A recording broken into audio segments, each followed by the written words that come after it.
समस्त को प्रभु जीशुख्रीष्ट नाम बराबर आंतरिक नमस्कार।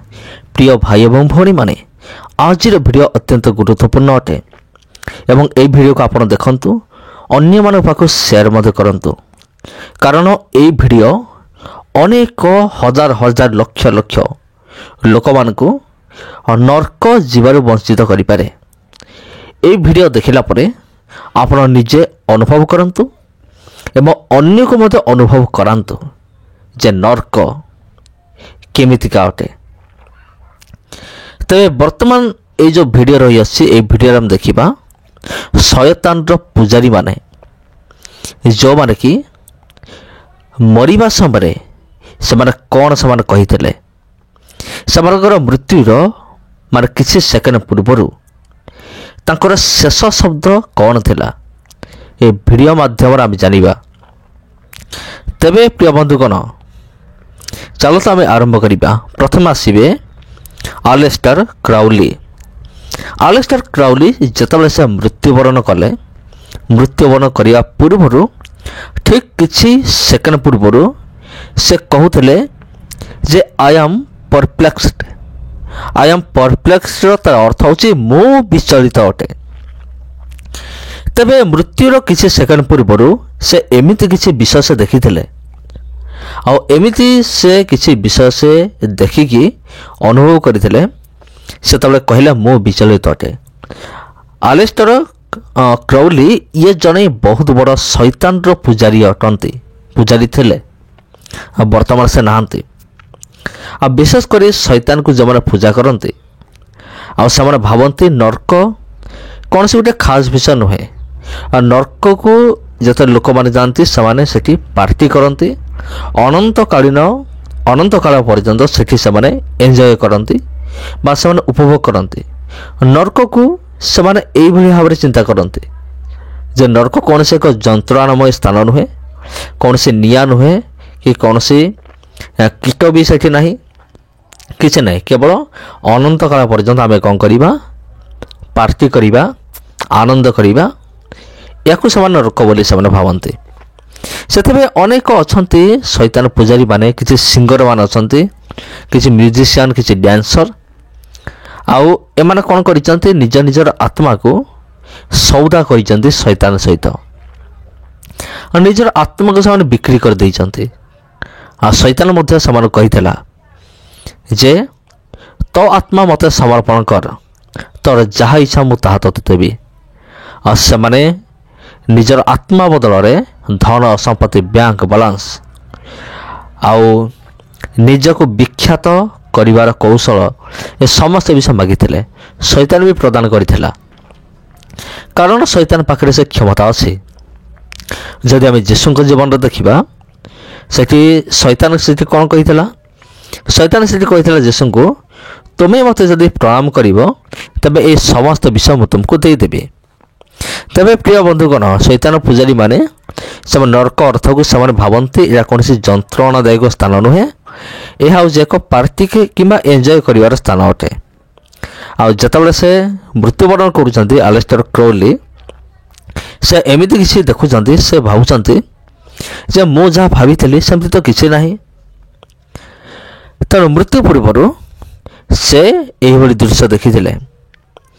तबे प्रिय बंधुगण आपण मैंने ब्लैक मार्क्स विषय शुणी आ जो कि गीत को एमती भाव में उपस्थापन करा जाए जदि आप से गीत को उल्टेबे तेज से सब शैतानिक वार्ड गुड़ा सब आप पाइबे।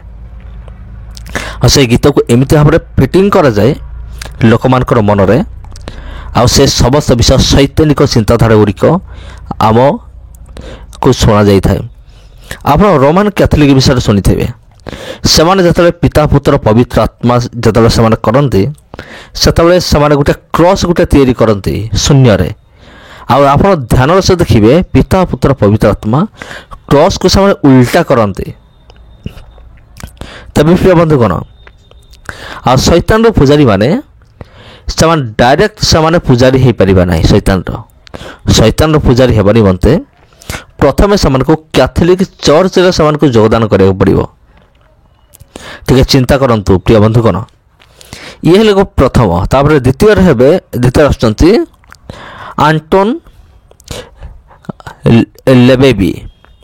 ଆଣ୍ଟୋନ ଲେବେବି ଆଉ ଯେତେବେଳେ ସେ ମରୁଛନ୍ତି ସେ କହୁଛନ୍ତି oh my what have I done, there is something very wrong. ସେ କହୁଛନ୍ତି ବାପରେ ଏହା ଅର୍ଥ ହେଉଛି ମୁଁ କ'ଣ ଏମିତି କରିଦେଲି, ଆଉ ବହୁତ ଭୁଲ ମୁଁ କରିଦେଇଛି, ଆଉ ବହୁତ କିଛି ଖରାପ ହେବା ପାଇଁ ଯାଉଅଛି। ଯେତେବେଳେ ସେ ମୃତ୍ୟୁବରଣ କଲେ ସେମିତି କହିଥିଲେ ଆଣ୍ଟୋନ ଲେବେବି ଯେ oh my what have I done, there is something very ରଙ୍ଗ।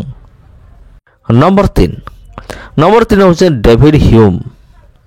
ଡେଭିଡ୍ ହ୍ୟୁମ୍ ସେ କହୁଛନ୍ତି ଆଇ ଆମ୍ ଇନ୍ ଫ୍ଲେମ୍ସ। ତା ଅର୍ଥ ହେଉଛି ମୁଁ ଅଗ୍ନିର ଜ୍ୱାଳାରେ ଅଛି ବା ମୁଁ ଅଗ୍ନି ଭିତରେ ମୁଁ ଅଛି। ଯେତେବେଳେ ସେ ମୃତ୍ୟୁବରଣ କରିବାର କିଛି ସେକେଣ୍ଡ ପୂର୍ବରୁ ନିଜ ମୁହଁରୁ ସେ ଏହି ଶବ୍ଦ ଉଚ୍ଚାରଣ କରିଥିଲେ। ତେବେ ପ୍ରିୟ ବନ୍ଧୁଗଣ, ଭିଡ଼ିଓ ଆପଣଙ୍କୁ କିପରି ଲାଗୁଛି? ଯଦି ଭଲ ଲାଗୁଛି ତେବେ ଚ୍ୟାନେଲକୁ ସବସ୍କ୍ରାଇବ୍ କରିକି ରଖିଥାନ୍ତୁ ବର୍ତ୍ତମାନ ଠାରୁ, ଆଉ ଭିଡ଼ିଓ ଗୋଟେ ଲାଇକ୍ କରିଦିଅନ୍ତୁ, ଆଉ এই ଭିଡ଼ିଓକୁ ଅନ୍ୟମାନଙ୍କ ପାଖକୁ ସେୟାର କରନ୍ତୁ। ତେବେ ତା ଚତୁର୍ଥ ଗଲା। ପଞ୍ଚମ ହେଉଛି ଭୋଲ୍ଟେୟାର। ଭୋଲ୍ଟେୟାର ଇଏ ମଧ୍ୟ ଜଣେ ଶୈତାନର ବହୁତ ବଡ଼ ପୂଜାରୀ ଥିଲେ। ଯେତେବେଳେ ସେ ମରିଗଲେ, ମରିବା ପୂର୍ବରୁ ସେ କ'ଣ ଉଚ୍ଚାରଣ କରିଥିଲେ? ମରିବା ପୂର୍ବରୁ ସେ ଉଚ୍ଚାରଣ କରିଥିଲେ I am abandon by God and man, I will give you half of what I have earth if you give me 6 months of life. ଏହାର ଅର୍ଥ ହେଉଛି ମୁଁ ଈଶ୍ୱରଙ୍କ ଦ୍ୱାରା ବର୍ଜିତ ଅଟେ। ହେ ଈଶ୍ୱର, ଯଦି ଆପଣ ମୋତେ 6 ମାସ ଅଧିକ ବଞ୍ଚିବା ପାଇଁ ଅନୁଗ୍ରହ କରିବେ ତେବେ ମୁଁ ଆପଣଙ୍କୁ ମୋର ଅଧା ବିଷ ଦେଇଦେବି, ଯାହାକି ମୋ ପାଖରେ ଅଛି, ଯାହାର ମୁଁ ଯୋଗ୍ୟ ଅଟେ ତାର ଅଧା ବିଷ ମୁଁ ଆପଣଙ୍କୁ ଦେଇଦେବି। ତାପରେ ଆମେ ଦେଖିବା ଷଷ୍ଠରେ ଅଛନ୍ତି ସାର୍ ଫ୍ରାନ୍ସିସ୍ ନ୍ୟୁପୋର୍ଟ। ଆଉ ଯେତେବେଳେ ସେ ମୃତ୍ୟୁବରଣ କଲେ ତା ପୂର୍ବରୁ ସେ କହୁଛନ୍ତି oh that fire oh the insufferable pains of hell. ତା ଅର୍ଥ ହେଉଛି ଓ এই ଅଗ୍ନି ଅସହନୀୟ ନରକର ଯନ୍ତ୍ରଣା। ସେ ଏହି କଥା ସେ ଉଚ୍ଚାରଣ କରିଥିଲେ ନିଜର ମୃତ୍ୟୁ ପୂର୍ବରୁ। ତାପରେ ଆମେ ଦେଖିବା ସପ୍ତମରେ ହେଉଛନ୍ତି ଥମାସ ପେନ୍। ସେ କହୁଛନ୍ତି stay with me for God's sake, I can't bear to be left alone, O Lord help ମି।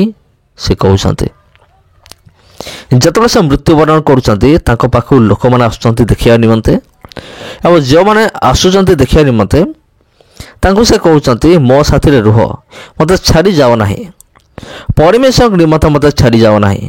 ହେ ଈଶ୍ୱର, ମୋତେ ସାହାଯ୍ୟ କର, ମୁଁ ଏକୁଟିଆ ରହି ସହିପାରୁନାହିଁ।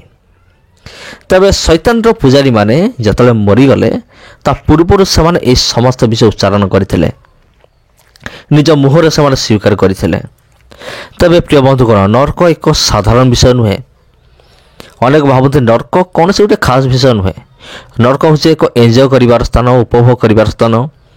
କିନ୍ତୁ ବାଇବେଲ କ'ଣ ବର୍ଣ୍ଣନା କରେ ନର୍କ ବିଷୟରେ? ମାଥିଉ 10:28 ଅନୁସାରେ ନର୍କ ହେଉଛି ଶରୀର ଏବଂ ଆତ୍ମା ଉଭୟକୁ ବିନଷ୍ଟ କରିପାରୁଥିବା ଏକ ଜାଗା ଅଟେ। 2 ନମ୍ବର ମାଥିଉ 25:41 ନର୍କ ଶୟତାନ ଏବଂ ତା ଦୂତମାନଙ୍କ ନିମନ୍ତେ ପ୍ରସ୍ତୁତ କରାଯାଇଥିବା ଏକ ଜାଗା ଅଟେ। ନମ୍ବର 3 ମାଥିଉ 25:46 ନର୍କ ଅନନ୍ତ ଶାସ୍ତିର ଏକ ଜାଗା ଅଟେ। 4 ନମ୍ବର ଜିହୁଦା 1:7 ନର୍କ ଅନନ୍ତ ଅଗ୍ନିର ଏକ ସ୍ଥାନ ଅଟେ।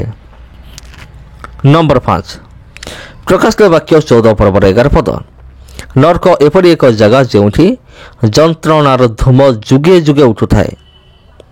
6 ନମ୍ବର ପ୍ରକାଶିତ ବାକ୍ୟ 19:20 ନର୍କ ଏକ ଗନ୍ଧକ ପ୍ରଜ୍ୱଳିତ ହ୍ରଦ ଅଟେ। 7 ମାର୍କ 9:43 ନର୍କ ଅନିର୍ବାଣ ଅଗ୍ନିର ଏକ ଜାଗା ଅଟେ। 8 ମାଥିଉ 13:50 ନର୍କ କ୍ରନ୍ଦନର ଏକ ସ୍ଥାନ ଅଟେ। ତେବେ ପ୍ରିୟ ବନ୍ଧୁଗଣ, ଭିଡ଼ିଓ ଯଦି ଆପଣଙ୍କୁ ଭଲ ଲାଗିଥାଏ ତେବେ ଭିଡ଼ିଓକୁ ଆପଣ ସେୟାର କରନ୍ତୁ ଅନ୍ୟମାନଙ୍କ ସହିତ, ଚ୍ୟାନେଲକୁ ସବସ୍କ୍ରାଇବ୍ କରନ୍ତୁ ଏବଂ ଭିଡ଼ିଓ ଗୋଟେ ଲାଇକ୍ କରନ୍ତୁ। ଧନ୍ୟବାଦ।